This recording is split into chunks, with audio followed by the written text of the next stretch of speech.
रुपए की कीमत अपने ऑल टाइम लो पर है। लेकिन सवाल ये है कि क्या ये कोई आर्थिक संकट है या फिर ये भारत की एक नई, बहुत सोची समझी स्ट्रैटेजी की शुरुआत है। चलिए इस पूरी कहानी की तह तक चलते हैं। ये जो नंबर स्क्रीन पर दिख रहा है ना, 89.46, ये सिर्फ एक आंकड़ा नहीं है। ये अमेरिकी डॉलर के मुकाबले रुपए का अब तक का सबसे निचला स्तर है।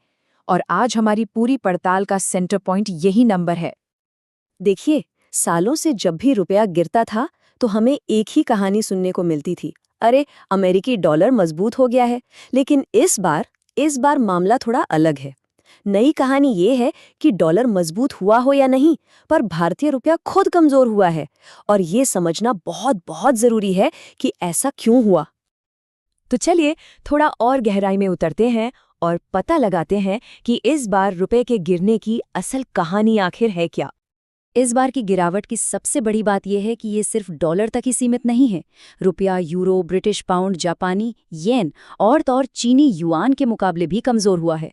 असल में यूरो के सामने तो हम एक साल में 89 से गिरकर लगभग 103 तक पहुंच गए हैं। तो ये बात तो साफ है कि प्रॉब्लम सिर्फ डॉलर की मजबूती की नहीं है। और यहीं से कहानी इंटरेस्टिंग हो जाती है, क्योंकि अगर हमें रुपए की असली सेहत को समझना है तो हमें कुछ बेहतर टूल्स, कुछ बेहतर तरीकों की जरूरत पड़ेगी। तो आइए रुपए की सेहत का एक असली मेडिकल टेस्ट करते हैं। इसके लिए हम दो बड़े जरूरी इंडेक्स को समझेंगे। एक है नीर और दूसरा है रीर। हाँ, सुनने में थोड़े मुश्किल लगते हैं, पर इनका मतलब बहुत आसान है। अच्छा, तो नीर यानी नॉमिनल इफेक्टिव एक्सचेंज रेट को ऐसा समझिए कि ये एक शुरुआती मेडिकल टेस्ट है। ये रुपए की कीमत सिर्फ डॉलर से नहीं, बल्कि भारत के 40 सबसे बड़े ट्रेडिंग पार्टनर्स की करेंसी की एक पूरी बास्केट के मुकाबले बताता है, मतलब एक औसत कीमत।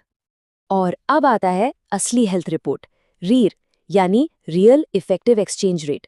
ये नीर के डेटा को ही लेता है, लेकिन उसमें एक बहुत जरूरी चीज जोड़ देता है, भारत और बाकी देशों के बीच महंगाई का फर्क।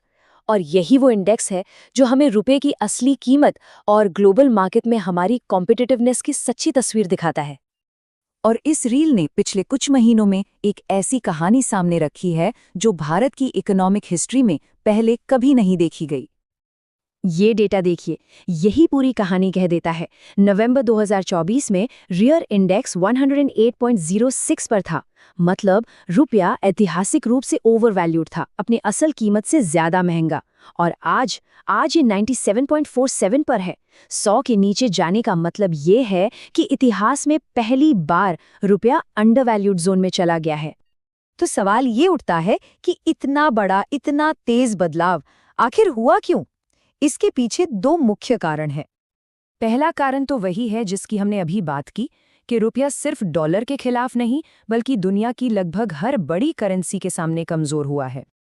और दूसरा, और शायद सबसे अहम कारण है महंगाई का पूरा खेल। देखिए, भारत में महंगाई ऐतिहासिक रूप से बहुत कम, सिर्फ 0.25% पर है, जबकि अमेरिका में ये 3% और यूके में 3.6% है। तो जब दुनिया महंगी हो रही हो और भारत सस्ता, तो इसका सीधा असर रील पर पड़ता है और वो तेजी से नीचे आता है।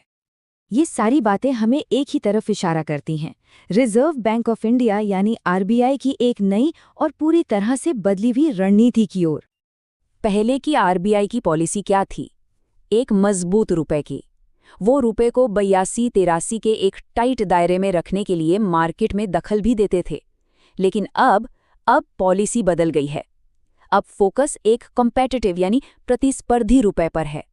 अब आरबीआई रुपए को धीरे धीरे एक क्रॉल लाइक अरेंजमेंट में नीचे खिसकने दे रहा है। ये बात इस एक लाइन में बिल्कुल साफ हो जाती है। ये गिरावट कोई हादसा नहीं है, बल्कि एक बहुत सोचा समझा फैसला है। तो फिर आरबीआई ऐसा कर क्यों रहा है? इसकी दो बड़ी वजहें हैं। पहली, देश में महंगाई काबू में है, तो रुपए को जबरदस्ती मजबूत रखने का कोई दबाव ही नहीं है। और दूसरी वजह, ग्लोबल टैरिफ और चीन से बढ़ते कंपटीशन के बीच एक सस्ता रुपया हमारे एक्सपोर्टर्स के लिए एक स्ट्रेटेजिक हथियार बन जाता है। तो अब हम आते हैं सबसे बड़े सवाल पर। ये जो नई रणनीति है, ये भारत के लिए एक मौका लेकर आई है या फिर एक संकट? देखिए, हर सिक्के के दो पहलू होते हैं। फायदे ये हैं कि हमारे एक्सपोर्ट सस्ते हो जाते हैं, दुनिया में ज्यादा बिकते हैं, जिससे मेक इन इंडिया को जबरदस्त बूस्ट मिलता है। लेकिन नुकसान भी हैं। जो सामान हम बाहर से मंगाते हैं यानी इंपोर्ट्स, वो महंगे हो जाते हैं, और अगर रुपया लगातार गिरता रहा तो विदेशी निवेशक डर कर अपना पैसा निकाल भी सकते हैं। तो कुल मिलाकर ये समझना जरूरी है कि ये सिर्फ मार्केट का कोई रोज का उतार चढ़ाव नहीं है। नहीं, ये भारत की आर्थिक सोच में एक बुनियादी बदलाव का साफ संकेत है, जहां अब एक महंगे और मजबूत रुपए के बजाय एक प्रतिस्पर्धी रुपए को चुना जा रहा है। अभी तो ये सिर्फ एक शुरुआत है। आने वाले कुछ महीने ही असल में ये बताएंगे कि ये सस्ता रुपया हमारी अर्थव्यवस्था के लिए एक दोस्त साबित होता है या फिर एक दुश्मन। और ये एक ऐसा सवाल है जिसका जवाब भारत के आने वाले कल की दिशा तय करेगा।